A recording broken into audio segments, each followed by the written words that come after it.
Ah, the Bella Italia, the land of pasta that makes you weep, art that could make a stone cry, and sunsets that convince you someone upstairs loves this country just a little more. But it's also the land where one wrong coffee order can earn you a look so icy, it could freeze your gelato. If you want to blend in with the locals, or at least avoid being that tourist listen up.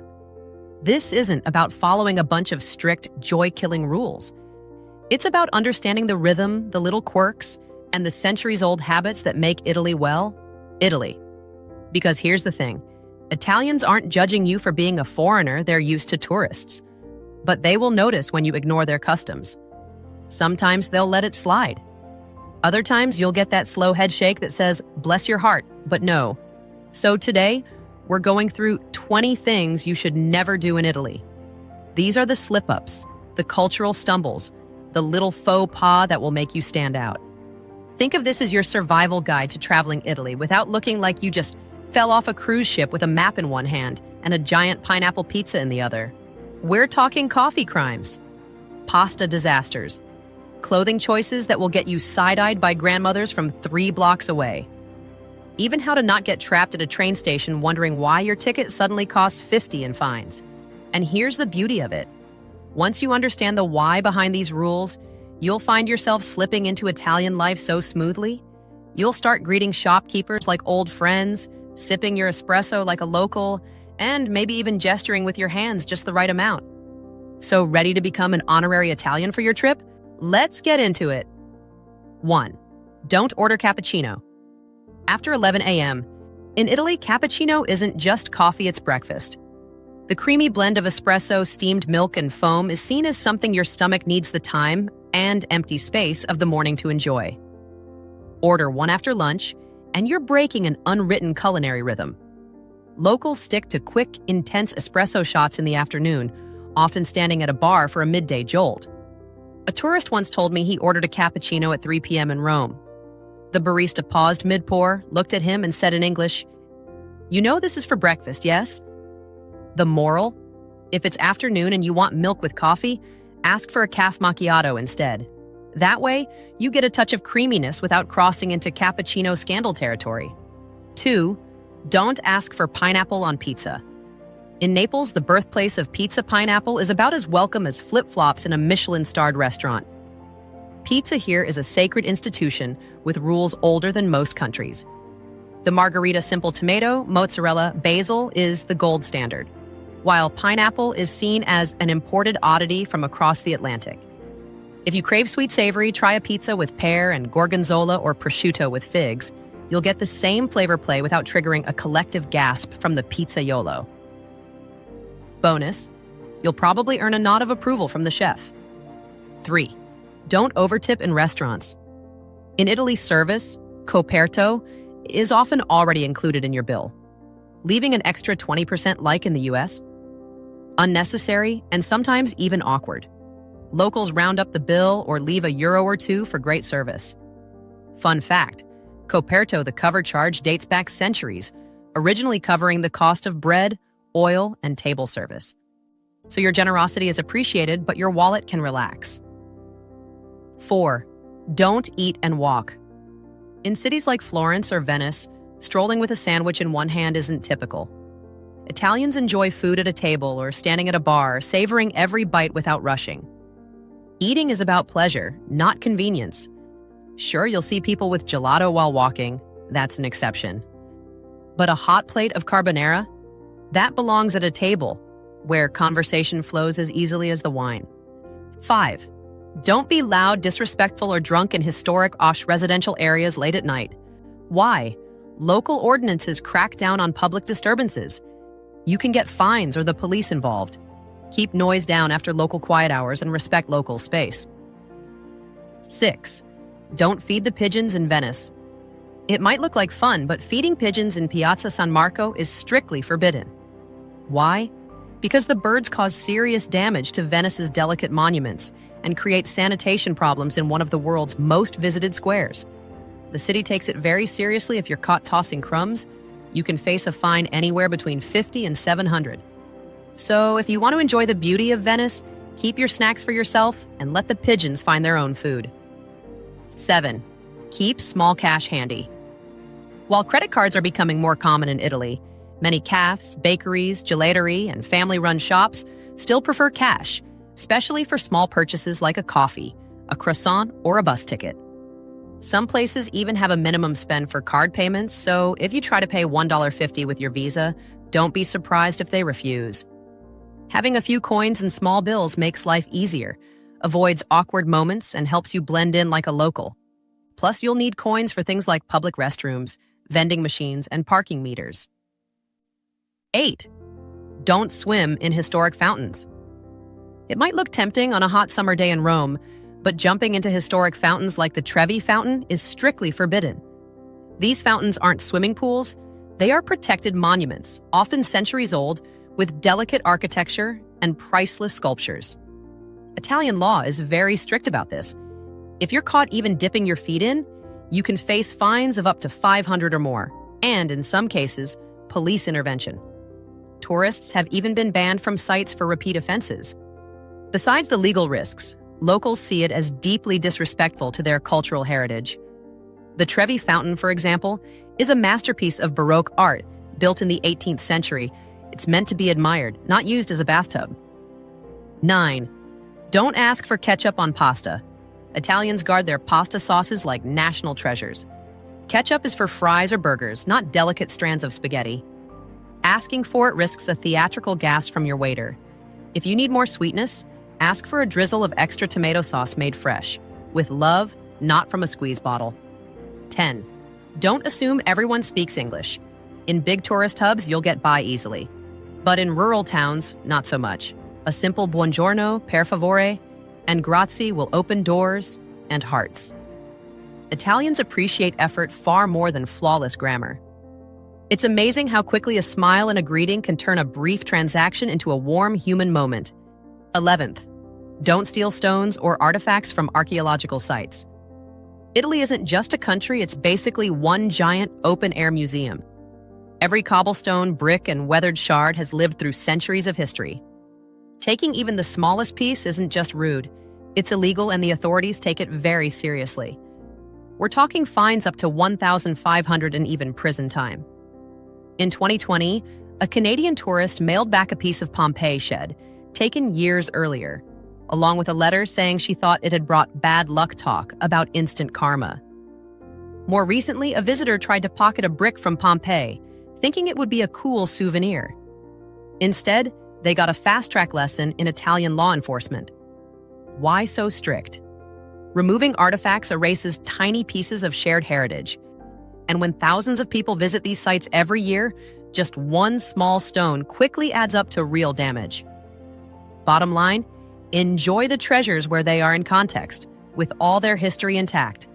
Take photos, take memories, but leave the marble to Michelangelo. 12. Don't swim in forbidden areas, like Capri's Blue Grotto or Venice's canals. Some waters in Italy are meant to be admired, not entered. Capri's Blue Grotto is a magical sea cave where sunlight turns the water an unreal shade of electric blue. It's beautiful and strictly off limits for swimming. In fact, when supermodel Heidi Klum slipped in for a dip, she was slapped with a $6,000 fine. It's not just about being a killjoy, there are safety, environmental, and heritage concerns. The Blue Grotto has delicate ecosystems and strong currents. Venice's canals, meanwhile, are essentially busy traffic lanes for boats and, let's be honest, not exactly the cleanest swimming option. Tourists have tried cannonballing into them for a fun video, only to end up facing fines and online infamy. If you want that dreamy Italian swim, head to approved beaches, lakes, or swimming areas. There's no shortage of them, and your memories will be scandal-free. 13. Always say buongiorno or buonasera. In Italy, greetings aren't optional small talk, they're part of the social fabric.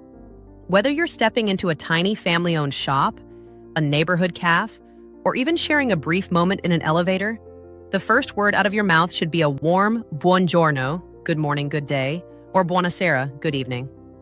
Fail to do so, and you might notice a subtle chill in the air. It's not hostility, just the Italian way of letting you know you've skipped a basic courtesy. A greeting acknowledges the other person's presence. Skipping it can feel dismissive. Think of it as your magic key to better service, warmer smiles, and even occasional freebies. Start with a buongiorno, and suddenly the barista's sliding you that extra biscotti on the house. 14. Respect quiet hours. Italy is a place that loves noise, the clinking of coffee cups, street market banter, lively dinner conversations. But even here, quiet has its sacred place. In many residential areas, there's an unspoken rule. Keep it down between 2 and 4 p.m., the traditional riposo or siesta, and after about 10 or 11 p.m. at night. During riposo, shops might close, shutters come down, and the streets fall blissfully still. It's a time for rest, family lunches, or a quick nap to recharge for the evening. Tourists stomping loudly through narrow alleys, shouting into phone calls, or blasting music on portable speakers? Not a good look, and very likely to earn you a disapproving glance from a balcony above. Respecting these quiet hours isn't just polite. It's a way of syncing up with the local rhythm of life. You'll enjoy the slower pace, and the neighbors will enjoy not knowing the details of your entire travel itinerary. 15. Don't dress inappropriately in sacred sites. Italy's churches and religious landmarks aren't just tourist attractions, they're living, breathing places of worship. Whether you're stepping into St. Peter's Basilica, the Duomo in Florence, or a tiny countryside chapel, modest dress isn't a suggestion, it's a sign of respect. That means no shorts, miniskirts, strapless tops, or low-cut clothing. Shoulders and knees should be covered. Why? Because for centuries, these spaces have been treated as sacred, not casual photo ops. The dress codes aren't about policing fashion, they're about preserving an atmosphere of reverence. Picture this.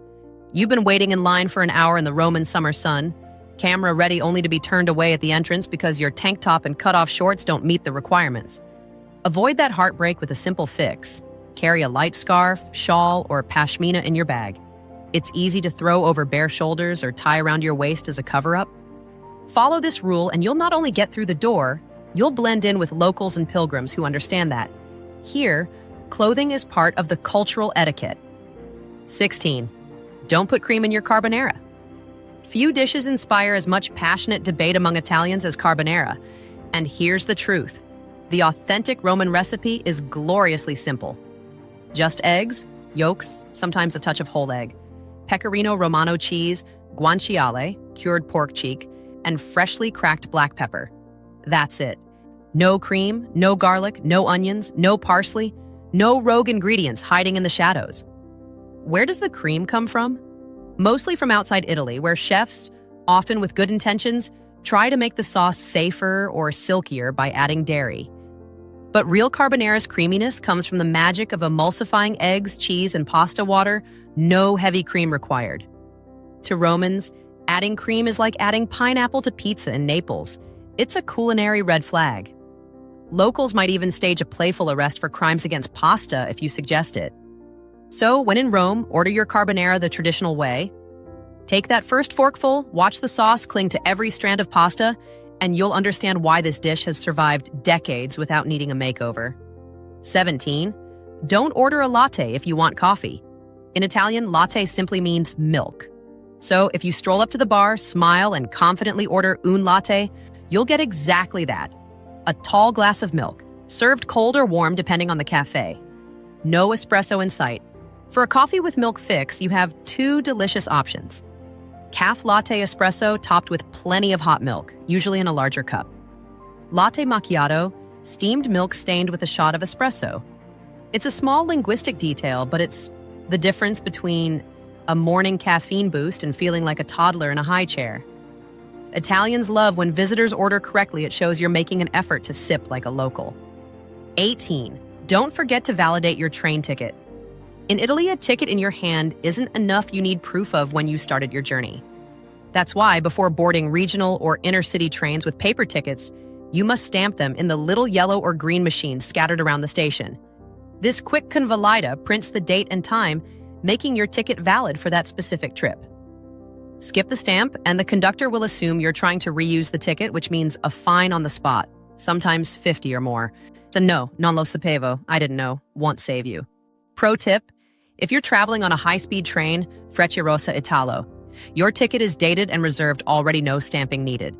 But for local lines, remember, tap, stamp, and ride. 19th, don't butcher Italian pronunciation. Italians don't expect you to sound like a native, but wild mispronunciations can turn a charming attempt into comedy hour. A little phonetic finesse goes a long way toward building goodwill and avoiding awkward menu moments. A few easy wins. Bruschetta, bruschetta. The ch in Italian always sounds like ku before an I or I. Arrivederci, arrivederci. Roll that R if you can. Grazie, don't drop the e at the end. Think of it this way. Italian is spoken the way it's written, with consistent sounds. Show that you're trying, and you'll see eyes light up, maybe even earn a compliment on your bella pronuncia. 20. Don't try to skip the line at monuments. In Italy, waiting your turn is more than basic manners, it's an unspoken pact between locals and visitors. Whether you're at the Colosseum, the Uffizi, or the Leaning Tower of Pisa, everyone in that snaking line is there for the same reason: to stand before something timeless. Cutting ahead? That's a fast way to turn heads and not in the wow. What a cool traveler way. It's seen as disrespectful not only to those waiting, but also to the sense of order that Italians value in public spaces. And yes, people will call you out sometimes loudly. If you're short on time, there are smarter options than testing your luck. Book skip-the-line tickets from official sources. Join a guided tour with reserved entry. Visit early or late in the day to avoid the biggest crowds. Remember, part of the magic is in the anticipation. That slow shuffle forward, glimpsing the monument through gaps in the crowd, builds the moment. By the time you step inside, you'll know you've earned it, just like everyone else in line. So there you have it, 20 things you should absolutely never do in Italy if you want to avoid tourist traps, awkward stares, or just missing out on the joy of living like a local. But here's the best part. These aren't rules designed to keep you in check. They're invitations. Invitations to slow down, look around, taste fully, speak warmly, and let Italy work its magic on you. Because the truth is, once you start following these little cultural cues, you won't just be in Italy, you'll start feeling a little bit Italian yourself. Now, if you've learned something today, hit that subscribe button, share this video with your travel buddy, and tell me in the comments, what's the most surprising cultural quirk you've discovered when traveling?